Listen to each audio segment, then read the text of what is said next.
अस्सलामुअलैकुम सामीन। 8 शाबानुल मुअज़्ज़म और 19 फरवरी है। ख़बर का उन्वान है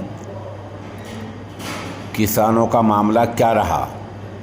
दरअसल कल किसानों के दरमियान और वज़ीरों के दरमियान एक मीटिंग हुई है।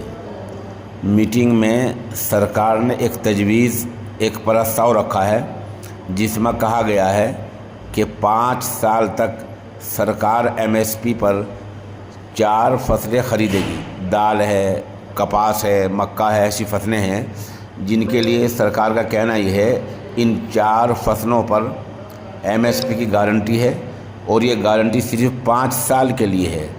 मतलब ये कि कानून कुछ नहीं बनेगा। 5 साल तक सरकार ने गारंटी दी है। 5 साल के बाद सरकार कोई और भी फैसला ले सकती है। इस बारे में मरकज़ी वज़रा और किसान लीडरों के दरमियान देर रात चंडीगढ़ में चौथे दौर की बातचीत अच्छे माहौल में ख़त्म हुई है। मीडिया से बात करते हुए मरकज़ी वज़ीर पीयूष गोयल ने कहा कि किसान लीडरों के साथ अच्छे माहौल में बातचीत हुई है।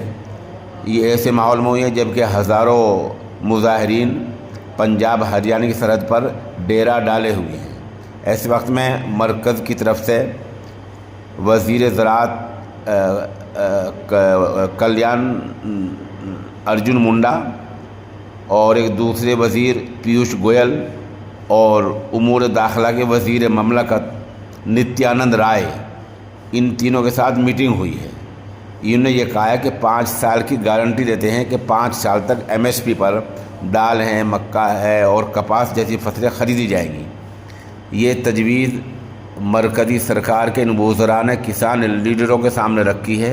अब किसान लीडर इस तजवीज़ पर प्रस्ताव पर गौर कर रहे हैं। आज जवाब देना है। आज 19 फरवरी है और 21 तक ये कहा किसानों ने कि अगर बात बन गई और सब सहमत हो गए, मुत्तफ़िक हो गए तो धरना वापस ले लिया जाएगा, वरना 21 तारीख़ को दोबारा धरने का आगाज़ कर दिया जाएगा और दिल्ली कूच करने की शुरुआत कर दी जाएगी। इसका मतलब ये हुआ कि आज किसान लीडर सोचेंगे और आज ही मरकज़ी सरकार को बतला देंगे कि आपने जो तजवीज़ हमें दी है उस पर हमारा क्या रद्द अमल है।